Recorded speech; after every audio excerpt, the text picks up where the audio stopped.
Hello and welcome to this video lecture for the University of Connecticut's online course, Classics and Ancient Mediterranean Studies 1103, Classical Mythology.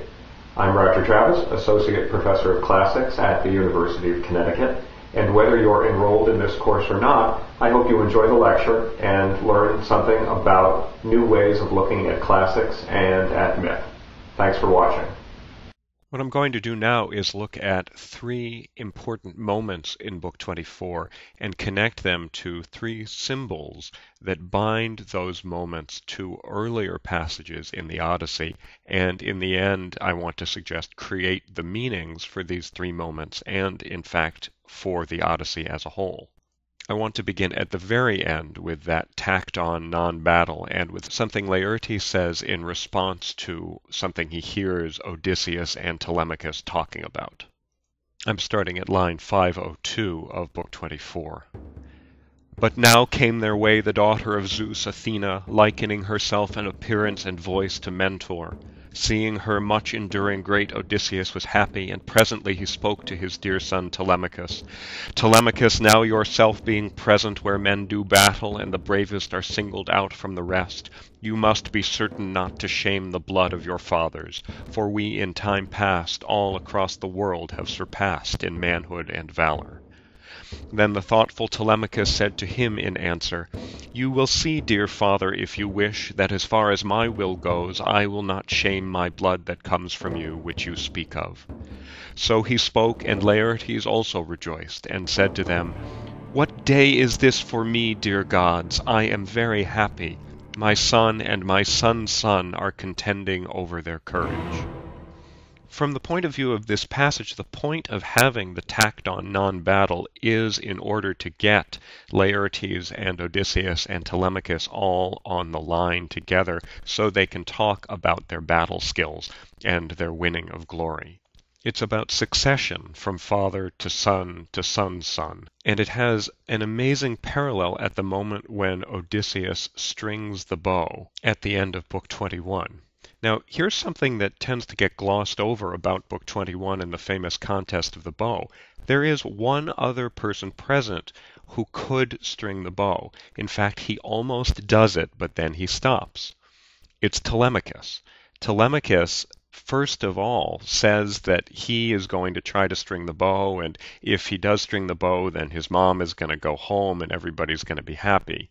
But I don't think it takes a degree in psychoanalysis or a belief in the doctrines of Sigmund Freud to see that there's something a little funny going on here when stringing the bow at least presumptively means that you are going to marry Penelope.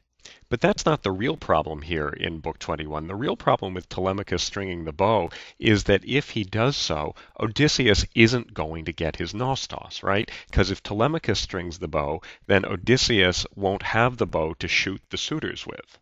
So Odysseus makes a gesture with his head, a kind of no gesture, which in Greece means lifting your head rather than shaking your head. He makes that gesture, and Telemachus says, okay, I won't string the bow. He doesn't say that, but he puts down the bow and passes it on. This points out something really important about Telemachus's role in the Odyssey that we don't see quite so strongly elsewhere, which is that Telemachus has a problem in that, unlike Orestes, to whom he's always compared, Orestes, the son of Agamemnon, who avenges Agamemnon's death after Agamemnon failed to get his nostos. This is something we also hear about in Book 24, which is going to lead us on to a really good reason for the second Nukuya to be there in Book 24. Orestes, that is, gets the chance to be a warrior and get revenge for the death of his father. Well, Telemachus can't do that because his father is alive. And yes, obviously, it's very nice to have your father alive, but from a mythic standpoint, when you're always being compared to Orestes, where does that leave you? What are you going to do? Your dad wants that bow. Your dad needs that bow and that arrow, that long pointy arrow, one of the things that I tend to call power sticks. And you can just keep thinking of it as a power stick, or if you enjoy thinking about Freudian doctrine, you can think of it as something else as well. But in any case, the father owns it, and as long as he's around, the son isn't going to be able to have it. So What's up with the end of Book 24 with the tacked on non-battle? Well, what I'm saying is I think the reason for that is so that we can see that there is a succession. Laertes passes his prowess on to Odysseus. Odysseus is going to pass his prowess on to Telemachus. And the little joking back and forth means, yes, Telemachus is going to get to be the warrior that he's supposed to be. We shouldn't worry too much about him. Of course, saying that you shouldn't worry too much about him makes us worry a little bit about him. So I think the Bard of Book 24 is saying, yes, it's a problem, and it's something we all need to think about, right? In our own daily lives, we're always thinking about what we owe to our fathers and whether we're going to be able to surpass our fathers, whether we're going to be able to be as good as our fathers. Obviously, that's kind of sexist, but it goes for all parents and all children, I think, as well. So what we find here is that this strange moment at the end of Book 24 actually does end up putting together a mythic theme that's been there from the very beginning, and that in turn relates to that overwhelming mythic theme that I keep talking about, the theme of being the Andra. What does it mean to be a father? What does it mean to be a son? And how are you supposed to negotiate that? How are you supposed to deal with your life once you've come home from the war at Troy, once you've come home from all of the struggles you had on the sea?